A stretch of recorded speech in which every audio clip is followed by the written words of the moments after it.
Golden State Warriors are a great team. Toronto's not a great team. They're a new team. They got moving parts that haven't played together, for years and years, like the four core guys have. True. For Golden Tony. State. In terms of this being a must-win for Toronto, I don't think it is. I think in a 7-game series, you can go down 2-1, particularly if you have home court and you're a good road team like Toronto is. So I don't think if they lose this game that they are doomed. But I will say this. If Golden State wins this, I think it will feel like a significant shift in the series. Agreed, Tony. Yeah, I think that they will feel we are a great team. We are the better team. When the cavalry comes back, we're going to win this thing easily. It's why I said yesterday. So I said yesterday that at home, any team can win any one game at home if all the subs play well and they feel they have togetherness of a team. So I think Golden State's going to win tonight. I do. Do you? Tony, it depends on Klay Thompson. To me, all of it's on Klay. I mean, we don't even know if Klay yet is going to be out there. That's right. If he is and he's Klay Thompson and he can contribute in any meaningful way, I think I see that too. But Tony, I'm not saying it's a must-win. I'm saying the path to me for Toronto to win a championship is to win this. It probably includes winning tonight and that's not control of the series, but it's an advantage in the series. If anybody in today's NBA is up to the challenge of guiding a wounded team through the final stages of a championship, it would seem to be Steve Kerr. Already he has 3 titles on his resume as a head coach, in addition to the 5 championship teams he played for with the Bulls and Spurs. In these playoffs, he's had all kinds of challenges, particularly having to go 8 games without his all-league player, Kevin Durant. In a column in USA Today, Dan Wolken argues that if the Warriors win this title, Steve Kerr should be considered an all-time great coach. Tony, you agree?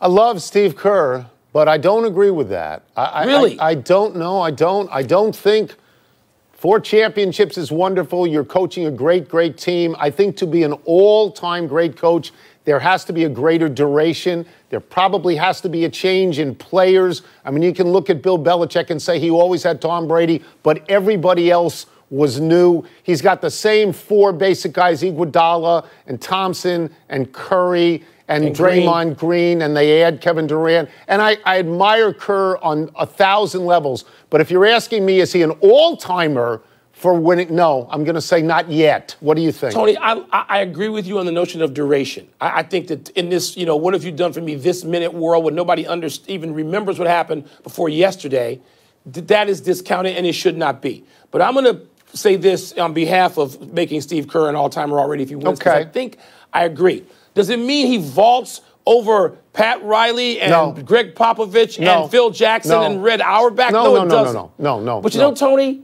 there's a spot for number 5. There really is. And I think that you could make the case that Steve Kerr, Tony, in the modern day way that a coach must communicate. And I think that sort of started, if you will, with Chuck Daly, actually.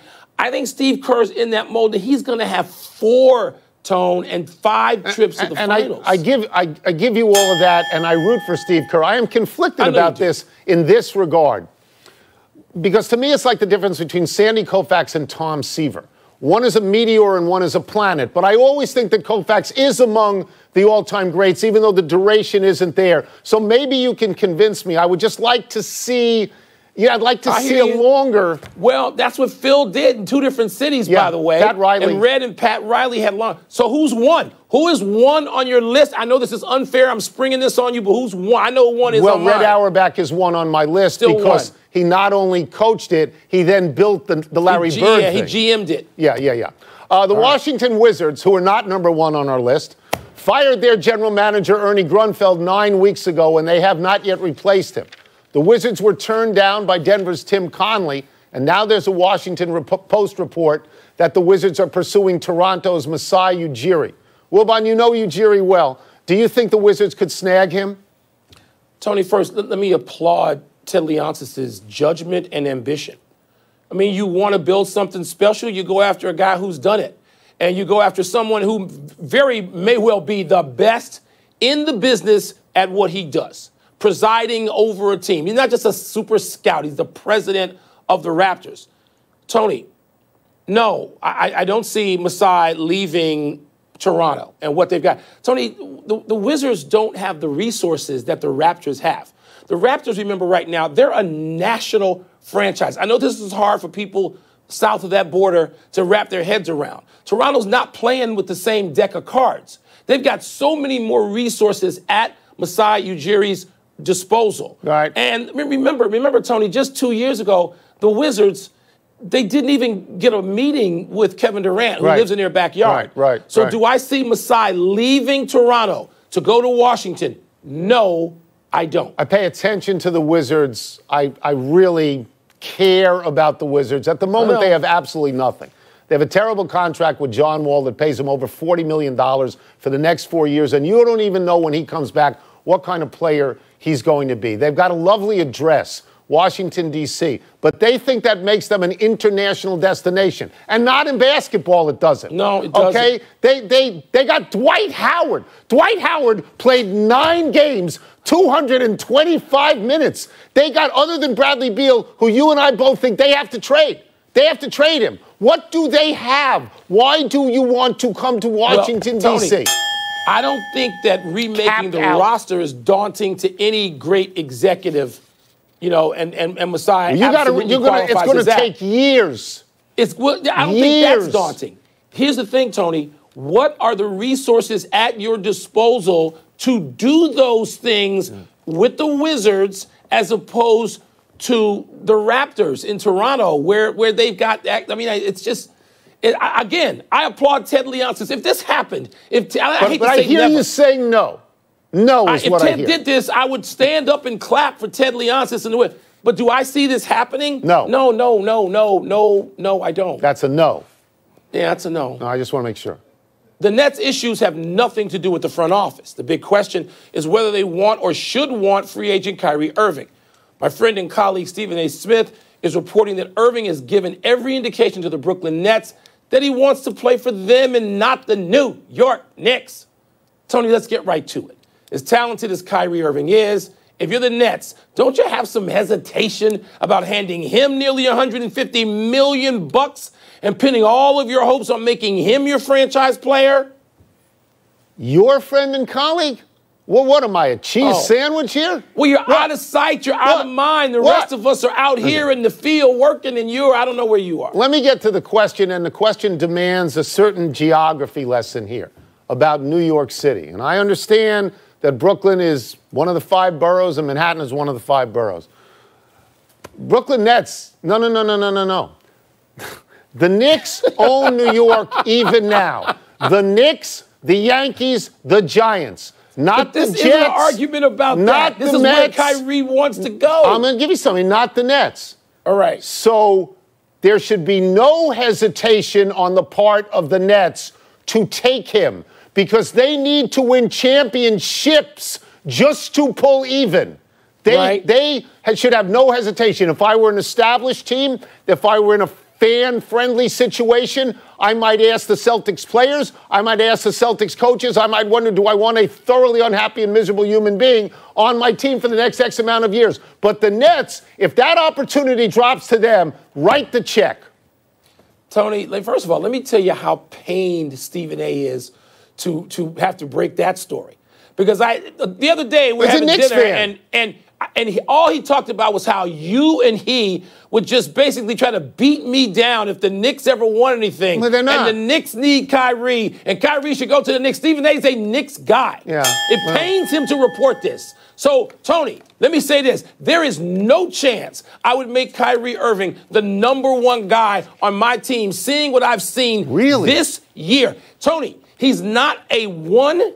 He's not a leader. The Boston Celtics were better without him. This isn't like the silly argument, are the Warriors better without KD? No, and that's stupid. It's dumb. Were the Celtics better without Kyrie Irving? Hell yes, they were. That's an indictment. He's a great talent, but you better have somebody in that locker room who can lead because he has shown he cannot. We're going to a minor league baseball game for the next story. The Hartford Yard Goats were leading the Trenton Thunder 3-0 with 1 out in the 9th inning. The Yard Goats had a combined no-hitter going. Trenton broke it up with a bunt single, but Hartford got the next 2 outs. Afterwards, the Yard Goats wanted to fight. They thought it was Bush League to break up the no-hitter with a bunt. Wilbon, do you agree? No. This happened to Kurt Schilling a few years ago. And, Tony, I was at a game when I was 15 years old at the old Comiskey Park when Dick Allen, who I think was reigning MVP, Richie Allen or Dick Allen, whatever you want to call it, depending on your age, he laid down a bunt on Nolan Ryan. 2 outs in the ninth, 8 2/3 for Nolan Ryan. Dick Allen, they called it a swinging bunt. I was at the game. I'm sitting there. He bunted.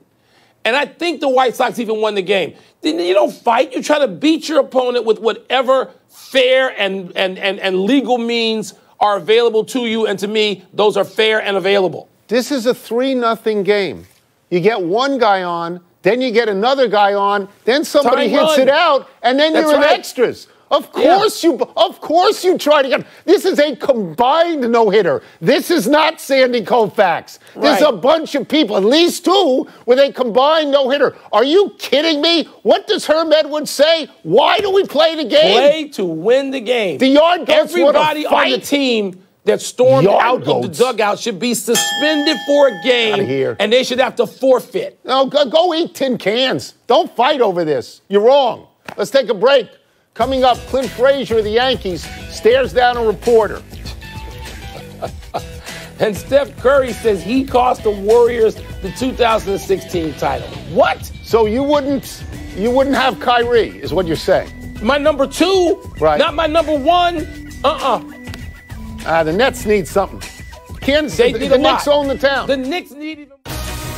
I'm Kevin Nagani, and tonight on SportsCenter at 6 Eastern, live from Oakland, just hours before Game 3 of the NBA Finals. What are the chances? This code, I'm either performing a colonoscopy or playing What's the Word. Which one will it be today? Let's find out from the producer over the loudspeaker. Steph Curry is blank to blame himself for not winning the title in 2016. Steph Curry is wrong. He's beating himself up because he said he should have gone around Kevin Love. They're down 3, and instead he pulls up for a 3-point shot. He's the greatest 3-point shooter in the history of basketball. So stop with that already. What lost that series was Draymond Green in Game 4, kicking LeBron James in the groin and getting suspended for Game 5. If Draymond Green plays in Game 5, we're not talking about Game 7, and Steph Curry, he's wrong.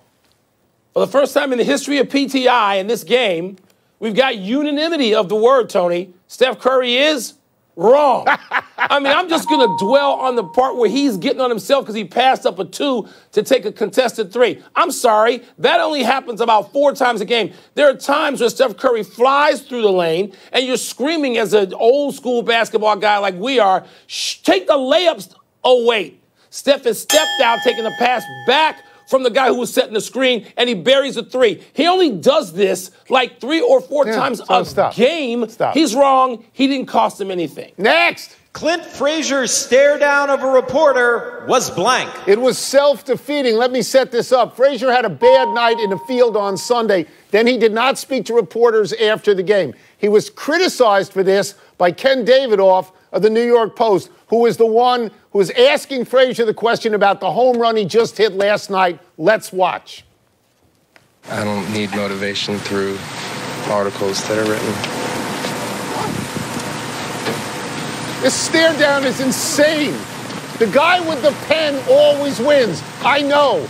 I was the guy with the pen, and I particularly loved using it on thin-skinned athletes. Yeah, I don't know why you get off on that. That's a story for you and your shrink. But I don't think anybody wins, but this is 8th grade-ish. I mean, it's just stupid. I mean, why would you put that much time? Why would you let him think he had that kind of advantage that you need to stare down? Just, you know what the better response would have been, Tony? Next question, Russell Westbrook. So I don't really talk about this with my shrink because I'm still talking about the lipstick. What's next? Last one. Oklahoma should feel blank about the way it lost the Softball World Series. They should feel not quite good enough. Okay, they lost the first game 16-3. They got buried in the first game. But in the second game, Oklahoma came back in the top of the 7th, down to their last out. They hit a home run to tie the game. And then this happens. The line drive drops in. The girl makes a great slide at home. You lose on a close play late. You know, Mike, sometimes the team that wins doesn't get lucky and the team that loses doesn't get hosed. That it works out because one team is slightly better than the other, which is what happened here. Tony, Oklahoma was going for its third win in the last 4 years, and they didn't get it. And I was sort of rooting for them, I told you, because they went through my Wildcats to get to this round of the championship round. Tony, not quite dynastic. It'd be one thing. You'd feel even worse if they had never won in like the 60-year history of the program or whatever it would have been. Maybe more like 40 years. They're good. But not quite dynastic, Tony. They're still champions, and they just didn't get this by that throw. It would have been great to see that game continue on, but it did not. By the way, they each play like 62-game seasons. They play a lot of games. A lot. That's it. Eat your words, Wilbon. Let's take one last break, but still to come, a potentially big, big loss for the Washington Redskins. And should the Bruins